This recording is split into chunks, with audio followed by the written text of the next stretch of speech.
তো এই আলোচনাটা যারা বিয়ে করছেন রিসেন্ট তাদের কাজে লাগবে, আর যারা করেন নাই করবেন, শীঘ্রই করবেন, এদেরও কাজে লাগবে। আর যারা মুরব্বী অনেক অভিজ্ঞতা ওনাদেরও কাজে লাগবে, ওনারা এটা শুনে নাতি নাত করতে শোনাতে পারবে, ঠিক কিনা? তাহলে কারোরই লস নাই। বিষয় কি? কথা বলে না। দম্পতি বুঝেন? বুঝেন?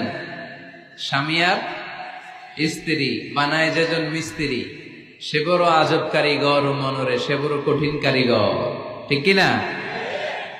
পৃথিবীর প্রথম দম্পতি হচ্ছে সাইয়েদনা আদম আলাইহিস সালাম আর হাওয়া আলাইহাস সালাম। পৃথিবীর প্রথম স্বামী আদম আলাইহিস সালাম, প্রথম স্ত্রী হাওয়া আলাইহাস সালাম। ওয়া কুলনা ইয়া আদম উসকুন আনতা ওয়া যাওজুকাল জান্নাহ।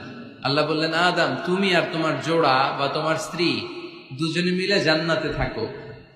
তাহলে ওনারা ছিলেন স্বামী আর স্ত্রী, ঠিক কিনা?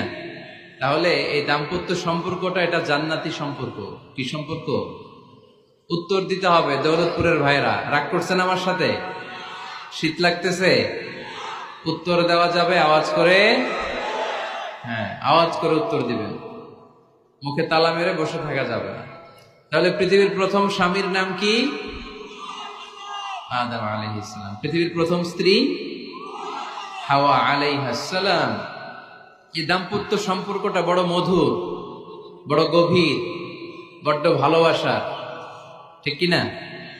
স্বামী আর স্ত্রী, স্বামী আর স্ত্রী, এই সম্পর্কটাকে আল্লাহ তাআলা কোরআনে পোশাকের সাথে তুলনা করেছেন। কিসের সাথে? পোশাক। আরবিতে বলে লিবাস। আরবিতে কি বলে? লিবাস। আল্লাহ বলেছেন, ও নারীরা তোমরা পুরুষদের জন্য পোশাক, আর ও পুরুষেরা তোমরা নারীদের জন্য পোশাক। পড়েন সুবহানাল্লাহ।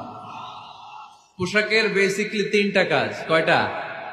কেউ কথা কয় না, আরো জোরে বলেন কয়টা? এখন আওয়াজ আসলো কোথেকে? আওয়াজ করে উত্তর দিবেন, চিল্লায় বলেন পোশাকের কাজ কয়টা? এভাবে শেষ পর্যন্ত খোঁচায় যেন সাউন্ড বের করা না লাগে, স্বপ্রণোদিত ভাবে উত্তর করবেন, ক্লাসের মতো হোক।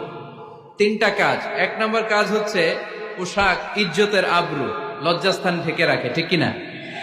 আমাদের লজ্জাস্থান ঢেকে রেখেছে আমাদের পোশাক। ঠিক তেমনি স্বামী তার স্ত্রীর ইজ্জত হেফাজত করে।